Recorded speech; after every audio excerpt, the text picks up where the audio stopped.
بصور لكم النهارده حاجه جديده وحاجه من العجائب.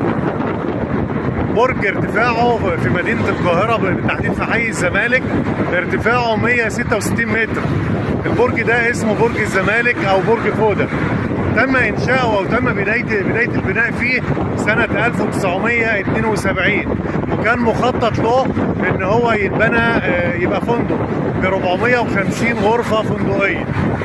ايه الغريب في كده؟ الغريب ان البرج ده بالارتفاع ده مفيش فيه اي سكان. ده اسمه البرج المهجور او البرج المخالف في حي الزمالك في القاهره.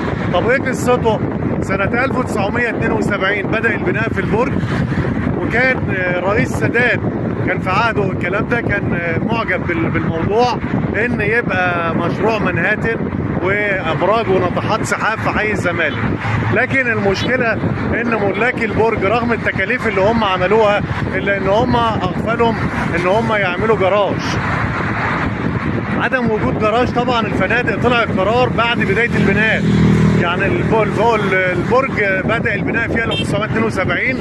في 1974 صدر قانون بأن مفيش فندق يتبنى الا ما يكون في جراج تحت. اصحاب البرج كبروا وخالفوا القانون واصروا على المخالفه وبداوا يبنوا في الارتفاعات. عايز اقول لك ان هم معمول لهم مخالفات كتير. الفتره من حوالي 1988 حتى 96 كان المخالفات كتير وكانوا بيصروا على استمرار البناء. طب ايه المشكله الثانيه؟ البرج قدامه نادي الجزيره. نادي الجزيره بالقاهره من ارقى الانديه ونادي على مساحه كبيره، وبدأ انشاؤه سنه 1800 او حاجه و80، ومن الانديه اللي اسعارها غاليه، يمكن سعره اغلى من عضويه النادي الاهلي. لكن حاول ملاك برج فوده التفاوض مع وزاره الشباب والرياضه ان هي تعمل جراج اسفل ارض ملعب الجولف في نادي الجزيره. ده القرار اللي فوق اللي قوبل في اعتراض كبير من اعضاء نادي الجزيره. طبعا البرج له ظروف خاصه. لو انت 450 غرفه فندقيه في حي الزمالك اللي هو اصلا حي ما فيهوش ساحات انتظار وشوارعه مش كبيره، هيبقى مشكله وهيقفل الحي تماما. الحل كل الخبراء قالوا ان الحل ان البرج يتهد ويتبنى من تاني بجراشات، وفي افكار كتيره اتعملت، لكن ملاك البرج رافضين تماما هدم البرج. تخيل استثمارات من 1972 لحد النهارده غير مستغله. وانا على فكره صورت لكم المدخل بتاع البرج وهو مقفول، وحاولت اصور من تحت البرج، لكن كان لازم امشي مسافه بعيده وابعد عشان اجيب الارتفاع كله، لان البرج زي ما انتم شايفين ارتفاعه عالي جدا. دي ارض نادي الجزيره، اديكم فكره عنها. ملاعب يعني حاجه جميله من الحاجات اللي هي يعني بص كده مجمع ملاعب.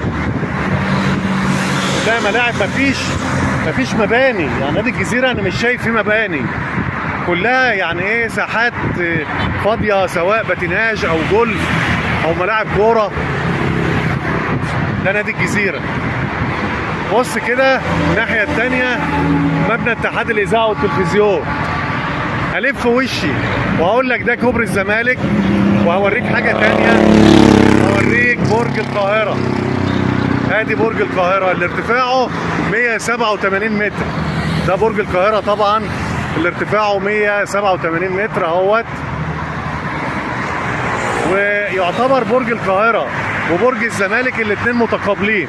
يعني انا هلف بزاويه 180 درجه اهو.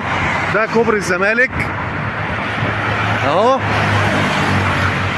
بلف وانا بلف باخد معايا مبنى اتحاد الاذاعه والتلفزيون. نادي الجزيره طبعا ملاعبه باينه. وده برج الزمالك او برج فوده، بناه عائله اسمها عائله فوده. طبعا اتعودنا ان احنا نوريكم الحاجات الغريبه، وان شاء الله انتظرونا في اماكن تانية، لان انا بعشق تصوير الاماكن التاريخيه والاماكن اللي فيها قصص تحبوا تعرفوها.